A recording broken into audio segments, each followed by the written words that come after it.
Quem puder confirmar depois para mim, que está funcionando, eu agradeço.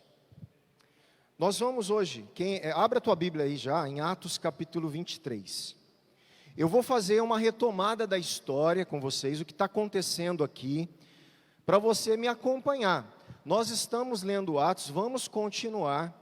A hora que terminarmos o livro de Atos, o que a gente vai fazer? A igreja aqui que escolheu, nós vamos ler expositivamente o livro de Apocalipse.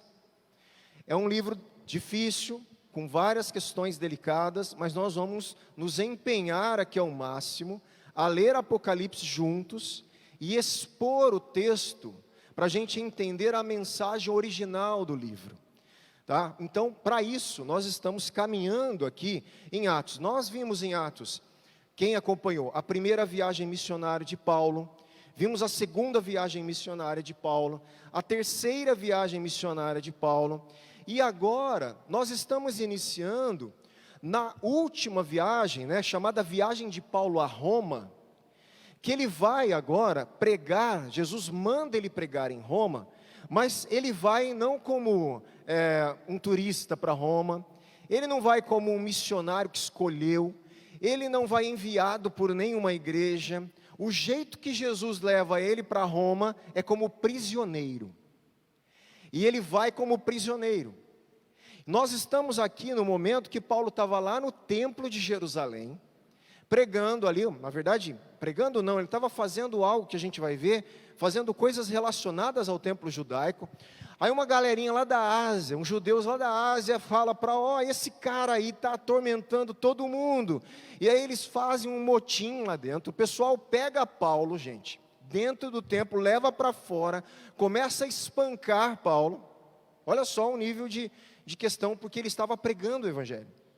E eles começam a espancar Paulo. O comandante da guarda romana sente o tumulto, ele desce da fortaleza.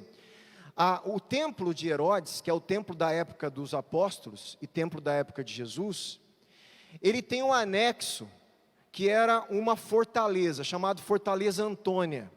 Ali ficava a guarda e os centuriões, o comandante romano, para tomar conta do templo, para ver se o negócio estava pegando fogo lá. Eles desciam e barravam, porque eles tinham que conduzir a paz, eles não podiam deixar nenhum tipo de rebelião. O Império Romano não gostava disso. E eles começaram a fazer isso lá. O comandante desce, arranca Paulo da mão do pessoal, porque eles iam matar Paulo, e leva Paulo como prisioneiro. Aí ele faz um discurso, nós já estudamos tudo isso. Hoje eu vou ler aqui um resumo, para a gente ver onde a gente parou e continuar, tudo bem? Legal? Preste atenção, olha lá. A resistência judaica à missão de Paulo continua a ganhar força em Jerusalém. Então nós temos judeus em Jerusalém, que não acreditaram no Evangelho, que não acreditaram que Jesus é o Messias. E esse pessoal, ele agora fala assim, poxa, está vindo um povo aí pregar que esse Jesus ressuscitou. A gente não acredita nisso, mas eles não se contentam em não acreditar. Eles querem matar as pessoas que estão pregando isso. Começa então a se aglutinar judeus em Jerusalém, que não acreditam na mensagem do Evangelho, e eles começam a perseguir a igreja. E agora eles estão fazendo isso com Paulo, com o apóstolo Paulo. Judeus da Ásia, como eu disse, vieram, causaram um tumulto lá no templo. Os soldados romanos tiveram que intervir, porque senão o negócio ia complicar, Paulo seria morto de verdade. E o que acontece? O comandante, em uma situação, resolve tirar Paulo de Jerusalém. Paulo é levado para um conselho judaico chamado, tudo isso que eu estou falando, quem está acompanhando já está na ponta da língua, chamado Sinédrio. Você já ouviu falar em Sinédrio? O que é o Sinédrio? O Sinédrio é igual um tipo, eu vou falar nessa linguagem para você entender, é tipo um Supremo Tribunal Federal. O Sinédrio era o Supremo Tribunal Judaico em Jerusalém. Esse Supremo, ele era composto de 70 homens, 70 anciãos, Dentre esses anciãos, você tinha saduceus, fariseus, escribas, sumos sacerdotes os sacerdotes e sumos sacerdotes. Tinha uma nata religiosa, aristocrata de Jerusalém, que eles compunham o sinédrio para julgar a justiça. Olha a justiça que eu vou fazer aqui, entre aspas, né? Os caras, a hora que tinha que buscar a justiça, matavam a gente injustamente. Era um negócio terrível. E aqui estava Paulo diante do Supremo Tribunal. O que o Supremo faz? Ignora a justiça. Ao ponto do próprio comandante romano falar: mas não é possível, vou pegar esse pessoal aí, esse Paulo aí, e vou levar para Cesareia. Porque fica sabendo que o pessoal ainda quer matar Paulo. E eu vou ler aqui com vocês, a partir desse momento, né, o que está acontecendo aí. Antes disso, olha só o que diz o versículo 11. Gente, depois de Paulo apanhar, quase morrer ali no templo, perto do templo de Jerusalém, você sabe o que Jesus fala para Paulo? Se você estivesse no lugar do Paulo, faz um exercício de imaginação. Você está pregando o Evangelho, não é assim? Pregando o Evangelho, pregando a palavra de Deus. De repente, um pessoal vai lá e começa a insultar você por causa disso. E não só insultar, começa a bater em você e te espancar. E de repente você é salvo lá, meu Deus, quase me mataram aqui, né? Aí de repente Jesus aparece pessoalmente para você, porque Jesus aparece pessoalmente para Paulo aqui. E Jesus fala, o que você espera que Jesus falasse para você? A gente, né, como bom brasileiro que a gente é, crente brasileiro, às vezes eu fico imaginando que alguns crentes falariam para Jesus, né? Jesus, não é possível um negócio desse, eu estou pregando o Evangelho, eu estou pregando a tua palavra, e o Senhor deixa eles me espancarem, o Senhor me abandonou, né? A gente tem essas crises, não tem? Paulo não tinha. Paulo ferido ainda, com marcas de agressão física, Jesus aparece para Paulo, e Jesus nem fala assim: Paulo, ó, fiquem tranquilo aí, eu vou te confortar, eu vou tirar as dores, né, do filho. Jesus só dá outra ordem para ele: continua pregando, e eu quero que você faça a mesma coisa em Roma. Você entende o que eu estou falando? O que é mais importante? O Evangelho. É mais importante do que a nossa própria vida. E Paulo entendia isso. Tanto é que ele não teve crise com Jesus, né? Jesus, não é possível, o Senhor vai me mandar para Roma, e eu vou apanhar de novo. Paulo nem sabia nem imaginava que ele ia para Roma como prisioneiro. A hora que Jesus manda você para algum lugar, o que você pensa? Pô, né? Deus vai me mandar alguém me levar, eu vou de avião, né? Vou numa classe, pessoal, né? Uma igreja, os irmãos vão me receber muito bem, não é isso? Os missionários gostam disso, e é bom, e agradável. E Paulo também, em muitas viagens, tinha viajado assim. De repente, Paulo tem que ir, sabe como? Como prisioneiro romano. Ele vai chegar em Roma como prisioneiro, para ele cumprir a missão dele de pregar o Evangelho. E olha só o que Jesus fala: coragem, Paulo. Quer dizer, não fica tristinho aí porque você apanhou não, viu? Não perca o ânimo não, porque você foi espancado por causa do Evangelho. Coragem, coragem, recobre a coragem e vai continuar pregando o Evangelho. E ele diz: pois assim como você deu testemunho a meu respeito em Jerusalém, e apanhou por causa disso, é necessário que você testemunhe também em Roma. A minha pergunta é: você acha que Paulo teve alguma crise com Jesus aqui? Meu irmão, de forma alguma. Ele sabia que quem era Senhor era Jesus, não era ele. Ele sabia que independente, gente, se Deus vai me livrar, se Deus não vai, se Deus vai fazer o que eu quero, se não vai, Deus continua sendo Deus, mandando eu cumprir a missão dele de pregar o Evangelho. Esse é um problema para a gente, porque a gente não vê Deus assim. Sabe por que a gente não vê Deus assim? Porque a gente está escutando um evangelho que não é o evangelho bíblico. A gente está sendo convencido que Deus vai fazer tudo para o nosso bem-estar. Meu irmão, eu não entendo aonde a gente encontra isso nas Escrituras. A gente não vê Paulo vivendo assim, Pedro vivendo assim, Estevão morre porque estava pregando o Evangelho, Filipe é rejeitado. A gente vê os caras pregando o Evangelho e sofrendo consequências por causa disso. E nós aqui, a gente fala do Evangelho, aí alguém fala mal da gente, né? A gente fica todo dodói, né?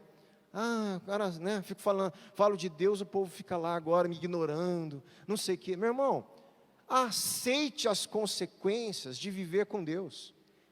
Muitas das consequências, graças a Deus, são muito boas em vivendo com Deus. Mas tem alguns momentos que alguns sofrimentos vêm porque servimos a Deus. E isso é o Evangelho. Jesus foi perseguido, Jesus foi maltratado, Jesus não foi recebido adequadamente, Pedro foi preso, Silas também, João perseguido. Todos aqueles que pregaram o Evangelho sofreram as consequências de pregar o Evangelho. A gente acha porque a gente prega o Evangelho, a gente merece um cuidado melhor de Deus. Esse cuidado que a gente espera não é nesse tempo.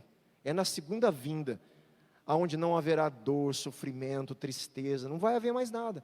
Mas até lá, nós temos que enfrentar as aflições dessa vida, e algumas vêm sobre nós por causa do Evangelho.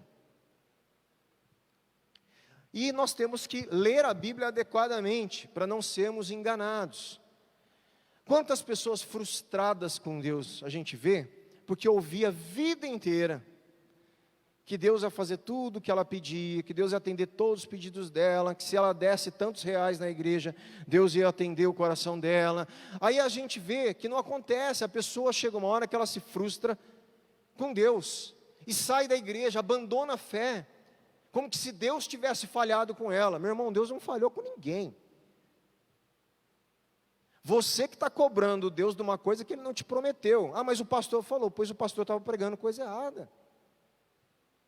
Ou a gente lê a Bíblia para não sermos enganados, ou a gente aprende a palavra do jeito que ela é, para filtrarmos aquilo que é Evangelho, que é vida com Deus, ou nós vamos ser levados, como a Bíblia fala, por um monte de vento de doutrina. Tem um monte de gente que ouve uma coisa, vai atrás, ouve outra, vai atrás, ouve a outra está falando uma coisa legal, vai atrás.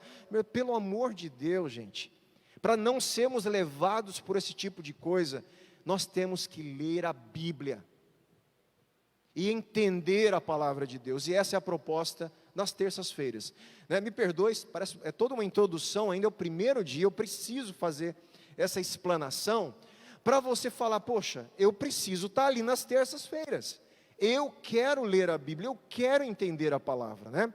Então, voltando aqui no texto, como eu já li isso aqui, eu vou continuar. Eu vou contar para você, vou continuar, vamos ler aqui, ó.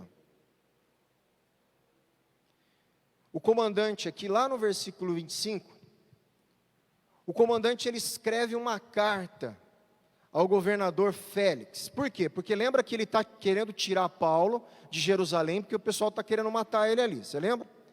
O que o comandante fala? Poxa, eu vou levar Paulo então, para dentro do sistema judiciário romano. E o representante maior era um tal de governador Félix, que morava na Cesareia. Um pouquinho para cima de Jerusalém, do lado esquerdo assim do mapa, olhando de frente, era Cesareia no mar, Cesareia marítima. E olha lá, e o comandante, que é esse comandante que está na guarda de Paulo, ele escreve uma carta, e ele fala assim no versículo 26. Aí aparece o nome do comandante, olha que legal, Cláudio Lísias, é o nome do comandante romano ali, que estava guardando Paulo, que era comandante de vários centuriões. Centurião era comandante de 100 soldados, ele destaca mais de 400 homens, para levar Paulo, porque ele ficou sabendo que os judeus estavam querendo fazer uma emboscada para matar Paulo.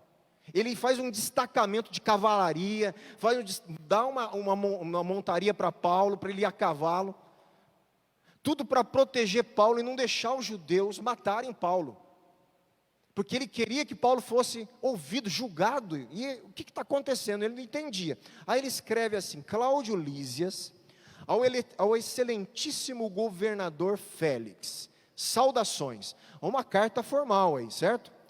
E ele diz assim: este homem foi preso pelos judeus, estava prestes a ser morto por eles, quando eu, sobrevindo com a guarda, o livrei, por saber que ele era romano.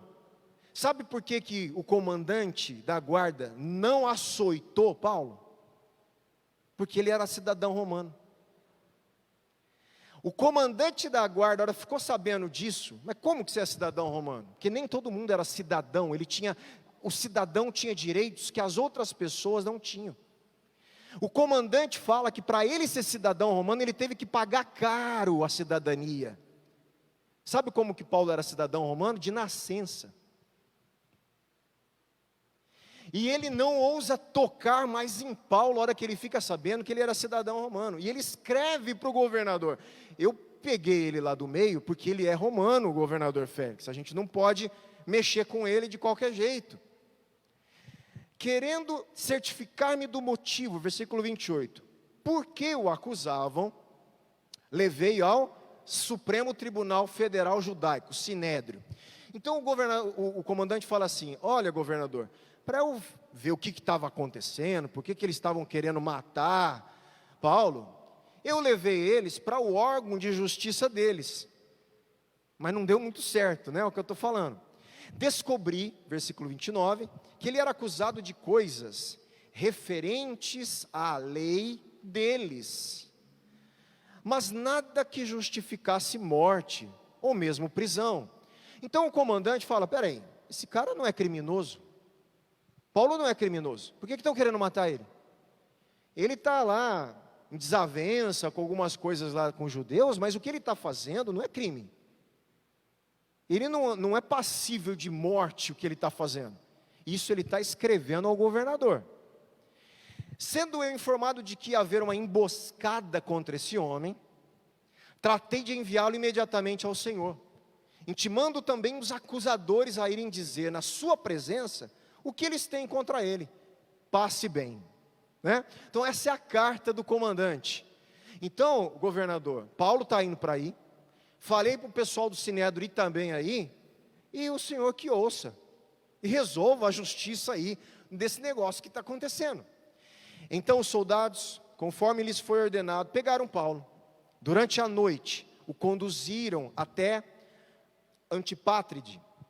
No dia seguinte, voltaram para a fortaleza, tendo deixado os cavaleiros encarregados de seguir viagem com ele. Quando estes chegaram a Cesareia era a cidade que o governador morava, entregaram a carta de quem? Do comandante Cláudio Lísias. Foram lá, está aqui a carta do comandante, governador, junto com o prisioneiro aqui, né?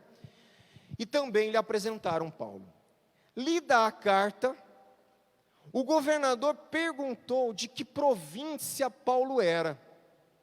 E quando soube que era da Cilícia, disse: ouvirei você quando chegarem os seus acusadores. E mandou que ele ficasse preso no pretório de Herodes. Então vamos lá, para a gente, algumas anotações minhas aqui finais, preste atenção. A primeira pergunta do governador Félix a respeito da província, de onde você vem, não é assim? De onde você é? Que cidade você é? Qual a sua origem? Na época do Império Romano, isso fazia muito sentido, porque para eles havia graus de importância dentro da estrutura do império, dependendo da origem tua. Porque aquilo falava da cultura, de formação, de várias coisas que eles priorizavam. Então ele falou assim: de onde você é, Paulo? Eu sou da Cilícia, né? Ele procura definir também o quê?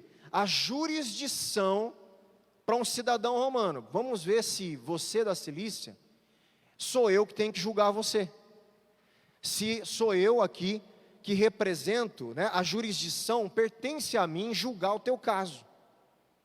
E parece que fazia parte da jurisdição, porque ele aceita Paulo ficar ali.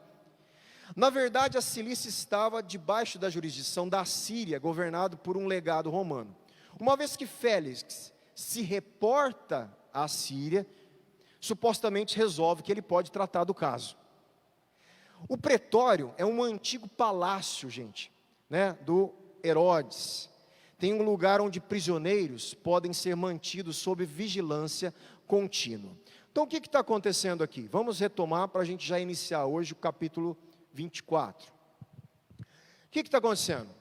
Paulo, por ser reconhecido como alguém que pregava o evangelho, foi espancado pelos judeus. O comandante romano intervém, pega Paulo, fica sabendo que ele é cidadão romano, fala: opa, vocês não podem bater no cidadão romano assim, nem eu posso. Resolve livrar Paulo das mãos dos judeus, destaca mais de 400 homens militares para fazer essa condução, escoltar Paulo, arruma uma montaria para Paulo para ir para Cesareia, encontrar o governador, escreve uma carta e apresenta o caso para o governador. Félix recebe Paulo e fala assim: Paulo, o negócio é o seguinte, eu vou ouvir você quando os teus acusadores chegar. Mas antes disso, me conta de onde você é. Eu sou da Cilícia. E ele resolve pegar o caso. Por quê? Porque a jurisdição, ele entende que ele poderia atuar no caso. Vamos agora lá para o capítulo 24. Vamos iniciar hoje a leitura do capítulo. A ideia central do capítulo 24 é a seguinte: a negação, nós vamos ver, de justiça a Paulo por Félix, servirá por fim para cumprir o propósito divino. Gente, qual era o propósito divino para Paulo? Quem lembra?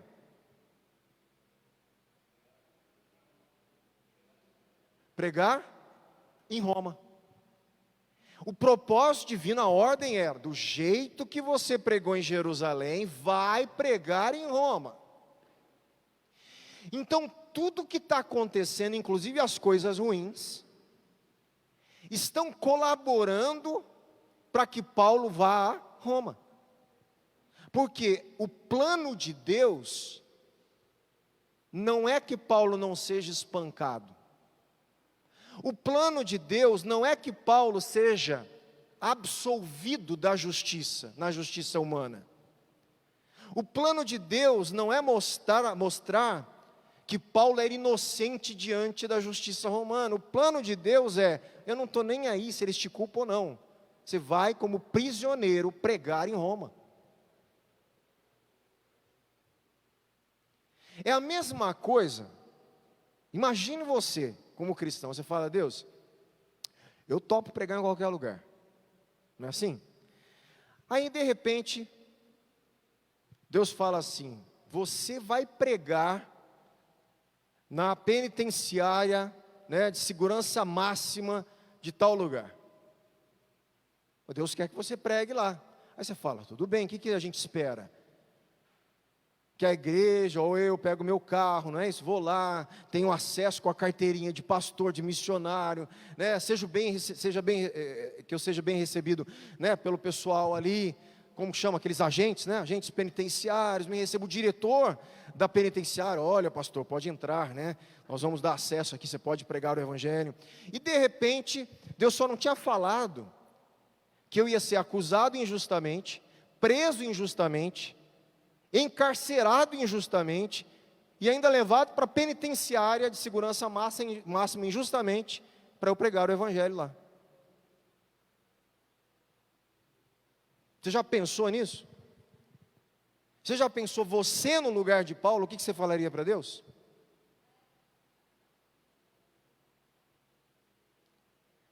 Por que é tão difícil para nós engolirmos isso? Porque a gente não lê a Bíblia do jeito que tem que ser lido. Eu estou fazendo algo que é exatamente o que está acontecendo com Paulo. O cara está pregando o evangelho, apanha no templo, na porta do templo, é levado pela justiça do Sinédrio, que acusa o cara falsamente e quer matar. O Roma pega o cara, põe dentro da justiça romana, vai ser injusto com ele do mesmo jeito, em alguns sentidos a gente vai ver. O cara é levado como prisioneiro, porque ele apela a César, tudo para ele pregar o evangelho em Roma. E a gente não vê em nenhum momento Paulo reclamando. A gente não vê em nenhum momento ele murmurando contra Deus pela situação que ele está enfrentando. Vocês estão entendendo o que eu estou falando? A gente consegue trazer isso para a nossa vida? Você consegue se colocar no lugar e falar, como eu agiria? Eu estaria murmurando? Eu estaria questionando os meios de Deus? Porque se a gente não ver isso, gente, não entender isso, que Deus, Ele não deve nada para a gente. Deus não deve nada para Paulo, porque Paulo está pregando o Evangelho. Deus, Jesus é Senhor de Paulo, Paulo é escravo de Cristo. E você não vê Paulo em crise, porque Paulo tem consciência de que Deus o leva aonde Ele quiser, do jeito que Ele quiser. Ele não imaginava que seria assim, mas foi. E ele não está em crise. Em cada lugar que ele passa, você sabe o que ele vai fazer? Pregar o Evangelho. Ele vai falar do Evangelho para Félix, nós vamos ver. Ele vai falar para Festo. Ele vai falar em todo lugar que ele é julgado. Em vez de se defender só juridicamente e não causar mais problema, para ele, ele vai pregar o Evangelho.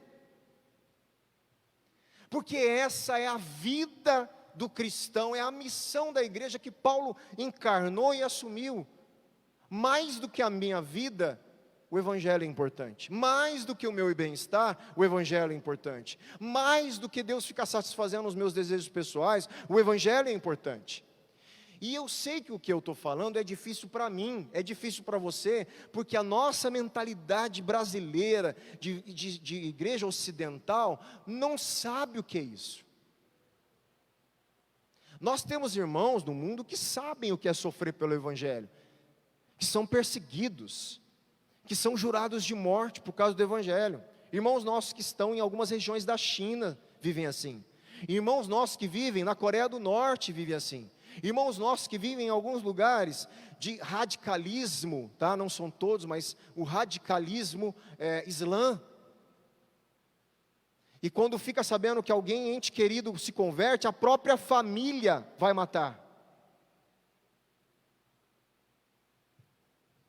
Lembra que eu falei que não é todos, são facções, A gente às vezes generaliza, E se a gente encontra alguns deles, eles ficam bravos, porque não é todos eles. Mas existem lugares governados pela lei, pela Sharia, de forma ainda antiga, que eles vão matar as pessoas que se convertem. E isso em vários países do Oriente Médio, países do norte da África. Mas nós brasileiros não sabemos. E sabe o que esses irmãos estão fazendo quando são perseguidos? Amando a Deus, vivendo em comunhão, cultuando até em subsolo, para não serem encontrados, e pregando o Evangelho. Eu não sei se você sabe, mas por muito tempo na igreja primitiva, nos primeiros séculos ali, eu não me lembro com exatidão, se eu acho que já no 3º século, segundo para o 3º século, onde tem uma perseguição muito feroz do Império Romano contra o cristianismo. Você sabe aonde eles se refugiavam para cultuar a Deus? Nos cemitérios, nas catacumbas. Por quê? Porque os pagãos tinham superstições com os mortos, eles tinham receio de entrar nas catacumbas. Os cristãos não. Os cristãos para lá era um lugar de descanso do cristão que morreu, esperando a ressurreição. E eles iam na noite, na vigília da noite, baixinho, orar, cultuar a Deus em meio às catacumbas. Era o lugar de culto, era a igreja onde a igreja se reunia, era o local de culto deles, por muitos momentos da história do cristianismo. É isso que eu estou falando, nós precisamos voltar à palavra por causa disso, a gente precisa ler a Bíblia do jeito que ela é, dentro do contexto que ela foi escrita, com a mentalidade dessas pessoas, para a gente falar: Deus nos ajude a ser cristãos, então, de acordo com a sua palavra, melhore, se glorifique o seu nome, né? E é isso que vai acontecer, o que a gente vai ver. Para introduzir aqui, ainda, o texto aqui que a gente vai ver a semana que vem, que é o capítulo 24, agora eu fiz um panorama legal, está todo mundo dentro da história já, acredito, né? A partir da semana que vem, quem não estava acompanhando, vai ser mais tranquilo acompanhar. O que acontece? Paulo, ele é mantido preso por um governador romano. Você sabe por quantos anos ele fica preso? 2 anos preso, esperando ser julgado. 2 anos largado na prisão. 2 anos, o que esse cara falava com Deus? Deus, o Senhor me esqueceu aqui. A gente não vê esse tipo de abordagem de Paulo. Eu tenho certeza que ele sabia de uma coisa: Deus vai me levar para Roma, porque Ele me mandou pregar o Evangelho em Roma. E é isso que era a missão dele. E ele vai viver na prisão, cantando, orando, buscando a Deus. Só que era uma prisão um pouco light aqui, tá? Era uma prisão light, aqui não era uma prisão que ele estava... Toda prisão é ruim, mas não era uma prisão de sofrimento. Ele está sendo preso como cidadão romano, então ele tinha alguns privilégios. Ele tinha privilégio de ser visitado por parentes, pessoas próximas, tinham pessoas que levavam coisas para Paulo, tinham acesso. Então ainda não é um tipo de prisão que Paulo enfrentou em outras situações, né? Então é a prisão ali com um cidadão romano, guardando ali, né? Ele sendo guardado ali, restrito, né?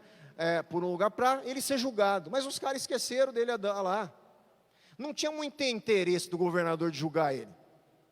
Ele não queria causar conflito, ele não queria ser injusto de acordo com a lei romana, mas ele não queria soltar Paulo também, porque senão ia ter um problema com os judeus. Então era uma questão pessoal, a justiça não estava em voga ali. E Paulo tem que ficar ali, gente. Félix deseja ouvir a mensagem de Paulo. Esperava receber dele, a gente vai ver no texto semana que vem. Sabe o que Félix queria? Ele começou a chamar Paulo para conversar. A primeira vez, Paulo prega o Evangelho e fala umas coisas duras para Félix. Ele fala: opa, Paulo, não, tá pronto, vou parar.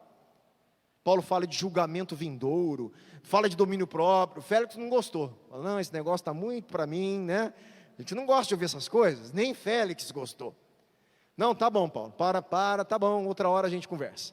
E aí Paulo começa a ser convidado por Félix. Sabe por quê? Ele queria o quê? Suborno para soltar Paulo. Queria dinheiro. Como que assim? Paulo, e aí? Sai alguma coisa daí, né? Vamos negociar a tua soltura. E Paulo não exerce esse tipo de atitude como cristão, né? Olha só, gente, a gente vai ler tudo isso essa semana que vem. E esperava receber então de Paulo suborno de valor considerável para libertá-lo em pouco tempo. E se isso não acontecesse, desejava alcançar o favor dos líderes judeus ao manter Paulo afastado do âmbito público. Então, já que Paulo não me paga para sair da prisão, eu não julgo, mas deixo ele guardadinho ali. Por quê? Porque aí eu ganho notoriedade, eu ganho respeito de quem? Dos judeus que queriam matar Paulo. É um jogo, você está entendendo o jogo político de poder? Você acha que é só no Brasil que acontece isso, né? Aqui, gente, era cobra comendo cobra também. O cara, em vez de buscar a justiça, não, eu quero suborno, eu te solto. Se você não me subornar, que benefício eu tenho de te soltar? É melhor guardar você, porque eu não tenho problema com os judeus. Então é um conflito de interesses, e no meio, o que eu quero mostrar para vocês? Que no meio dessa bagunça humana, de corações sujos, Deus está levando Paulo para Roma. Deus não perdeu o controle de nada. No meio da bagunça das nossas vidas, no meio da bagunça do nosso país, no bagunça das coisas que nós seres humanos bagunçamos, Deus, no final das contas, vai levar tudo para onde Ele quer. Porque isso é o que nós chamamos da soberania de Deus. E em alguns momentos Deus intervém pontualmente para acelerar o processo, são o que nós chamamos de providência divina. Deus entra na história e dinamiza algumas mudanças, tudo para levar e conduzir todas as coisas a acontecerem de acordo com o plano de Deus. E o plano de Deus aqui, o bem maior que Deus queria para Paulo, quando a gente fala, eu expliquei a semana passada, todas as coisas concorrem para o bem daqueles que amam a Deus. Inclusive alguns têm problema com essa tradução, eu vi estudos relacionados a isso. Na verdade, o bem ali não é o bem-estar nosso. Quando a gente lê esse texto, a gente sempre pensa assim, tudo vai concorrer para Deus fazer tudo o que o meu coraçãozinho quer e satisfazer todos os desejinhos do meu coração. O bem que Deus vai levar a gente a fazer é a vontade dEle. Porque logo embaixo fala que aquilo vai acontecer para nos conduzir a ser semelhantes a Cristo. Então tudo vai colaborar, inclusive o nosso sofrimento, o nosso padecer, para nos tornar gente melhor, para nos tornar cristãos melhores. Quanta gente passou por dificuldades e a hora que passou por elas viu que se tornaram pessoas melhores. Isso é um fato. No meio da bagunça a gente não consegue ver isso. E não sabe nem o que está acontecendo. Mas depois que passa, depois que Deus restaura, depois que Deus faz o negócio, conserta, a gente olha e fala, gente, Deus me fez melhor do que eu era. Eu amo mais a Deus que amava. Eu estou mais compromissado com Deus do jeito que eu estava. Eu estou enxergando coisas que eu não enxergava. Gente, nessa pandemia eu tenho pessoas próximas a mim que sentaram com a gente e falaram assim, a nossa modo de ver a vida mudou. Porque eles pegaram Covid, a família pegou, pessoas próximas morreram. As nossas prioridades de vida mudaram. Passaram dificuldades terríveis. No final das contas, essa pessoa, essa família, olhando para trás e fala, como nós crescemos em Deus.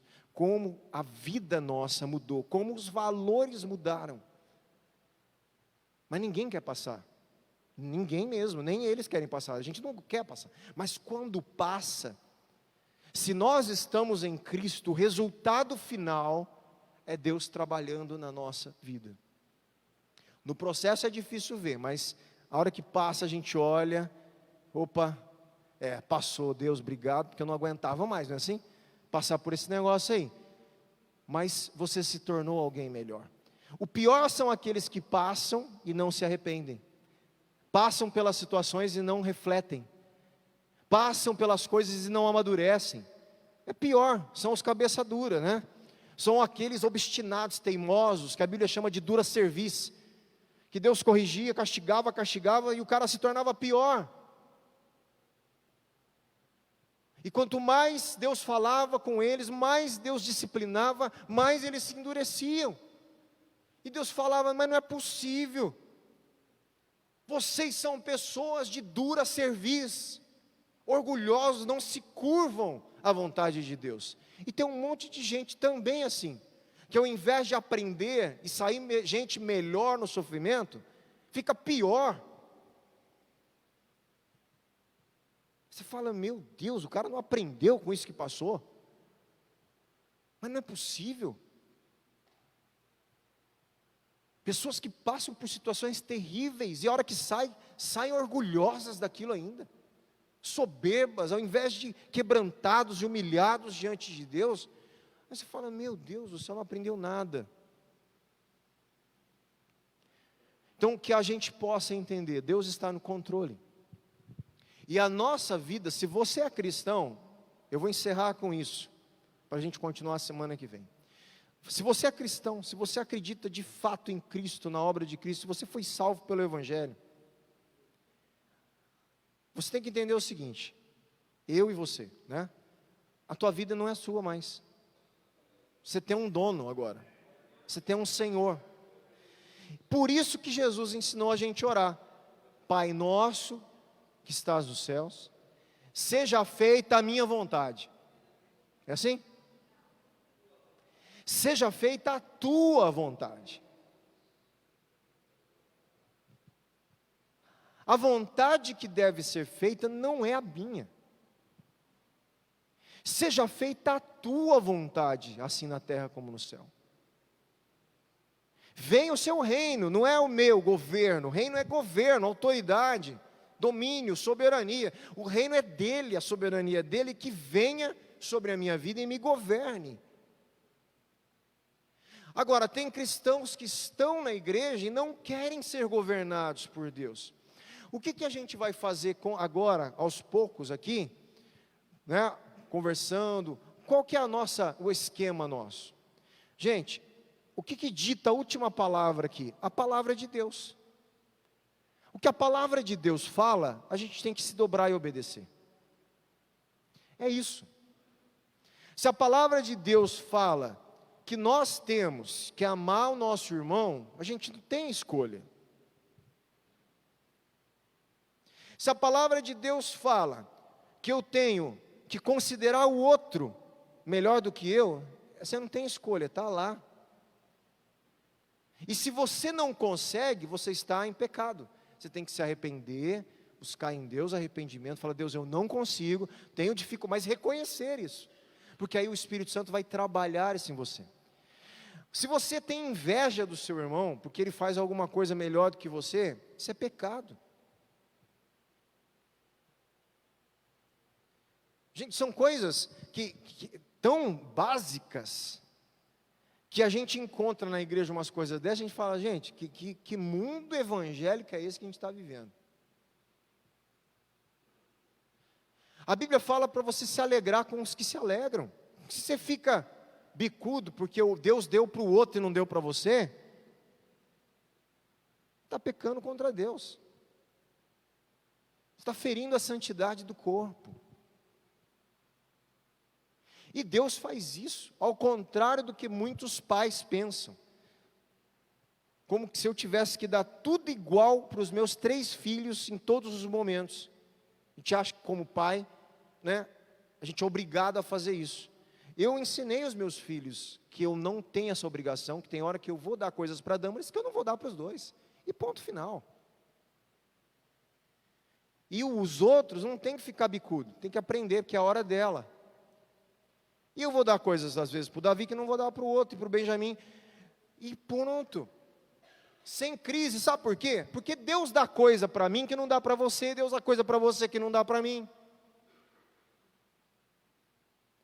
E se eu crio meus filhos assim, eles vão lá questionar, Deus é meu pai, dava igual para todo mundo. O senhor não, ó, o senhor, né? Fica, Deus dá para quem ele quiser. Por que Deus curou um e o do lado ele não curou? Que estava com o mesmo problema. Isso acontece ou não acontece na igreja? Porque Deus ama mais aquele que ele curou? Não. A resposta é porque Deus quis. E ponto final. Deus tem algum motivo de propósito final para isso que a gente não consegue compreender. E quando a gente não compreende, a gente fica quietinho, se cala e se submete à soberania dele. Isso é a palavra regendo a nossa vida, a nossa comunidade, a nossa igreja. Nós precisamos ser um povo que quem rege a nossa vida é a palavra, é o sentimento de Cristo. E isso é um processo, é uma vida cristã, né? Mas a gente precisa buscar isso de todo o nosso coração, tá bom? Semana que vem, vamos retomar então, agora, lendo o capítulo 24 de Atos juntos, para a gente ver a história de Paulo diante de Félix, depois diante de Festo, e a gente vai ver a viagem dele até ele chegar lá em Roma. O que Deus está fazendo, como está fazendo, os conflitos que Paulo está passando, a gente vai ver toda essa história aí desenrolar na nossa frente, lendo a palavra de Deus.